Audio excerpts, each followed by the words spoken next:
अब उसी डिब्बे की ओर 3 लोग अपने कदमों से बिजली की तरह गरजते चले जा रहे थे। चचेरी बहन ने बिना देर किए हाथ उठाकर बैग वापस करने की मांग की। वहीं वह लड़का जो साथ था गुस्से में पुलिस बुलाने की धमकी देने लगा। मुखिया ने न मुस्कुराया न झिझका, सीधे उस लड़के के चेहरे पर एक जोरदार मुक्का जड़ दिया। तू बच्चा है, उसने कहा, कच्चा अंडा, हमारे खेल में तेरी कोई औकात नहीं। पुलिस से हम नहीं डरते हैं, वह तो हमारे साथ रहती है, उल्टा वह तुम्हें ही अंदर डाल देगी। लड़का कुछ और बोलने ही वाला था कि महिला ने उसका हाथ थाम लिया। उसकी निगाह अब एक और शख्स पर टिकी थी, वही जिसे उत्तरी गेट का पहला तेज हाथ कहा जाता था, जिसके बारे में कहा जाता था कि इस शहर में ऐसी कोई चीज नहीं जो वो चुरा न सके। और अब वही शख्स मुखिया के साथ खड़ा था। महिला जानती थी कि सामने कोई मामूली चोर नहीं है। यही वजह थी कि उन्होंने उस शांत खड़े युवक को आगे न बढ़ने की सलाह दी। चचेरी बहन ने भी उसके दोस्त को चुप रहने को कहा, लेकिन वह अब रुकने वालों में नहीं था। बैग में जो पैसा है वो हमारे लिए नहीं, महिला ने कहा, पर उसमें जो चीनी मिट्टी का घोड़ा है वो हमारे खून से जुड़ा है। मुखिया ने एक नजर में पहचान लिया, ये महिला कोई आम नहीं, वो भी कभी इसी दुनिया का हिस्सा रही है। लेकिन उसने साफ कर दिया, ये चीज हमारी दुनिया की है और मैं उसे नहीं छोड़ सकता। फिर उसने मुस्कुराकर वही किया जो उसका असली हुनर था। चचेरी बहन की चेन हवा में उड़ गई, किसी ने कुछ देखा तक नहीं। जब लड़की चीखी, ओह मेरी चेन, तब सबको समझ आया सामने वाला सिर्फ नाम का नहीं, हाथ का शैतान है। अगर कोई मेरी जेब से चेन निकाल ले, साथी बोला, तो मैं खुद सारा सामान लौटा दूंगा। अब खेल शुरू हो चुका था। ये कोई बच्चों की लड़ाई नहीं थी, ये था चोरों के राजा की परीक्षा। महिला ने 2 बार और कोशिश की, एक बार झुकते हुए, दूसरी बार धक्का खाते हुए। हर बार वो बच गया, लेकिन तीसरी बार उसने चाल बदली। अब आंटी ने उस लड़के की बताई हुई चाल के अनुसार एक चाल चली। गले के पास एक लंबी सांस लेकर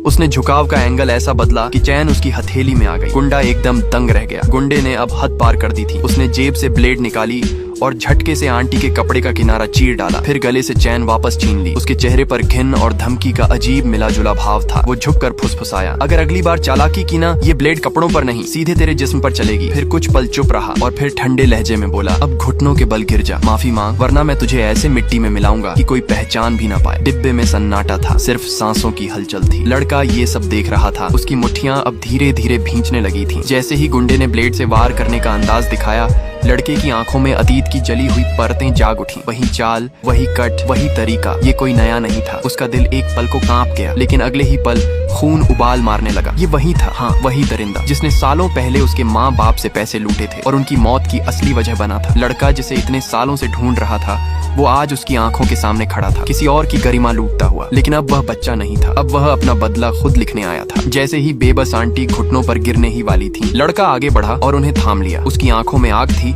और लहजे में ललकार, अब मुझसे मुकाबला कर। एक ही चाल में मैं ये चैन तुमसे छीन लूंगा। अगर छीन ली तो तुम हमारा बैग देकर यहाँ से चलते बनोगे, नहीं तो हम तुम्हारी गुलामी करेंगे। गुंडा और उसके साथी ठहाके मारकर हंस पड़े। अब ये मामूली लड़का हमें चैलेंज देगा? बहन ने भी फुसफुसाकर कहा, रहने दो भाई, ये बहुत खतरनाक लोग हैं। और तभी सबकी आंखों के सामने बिजली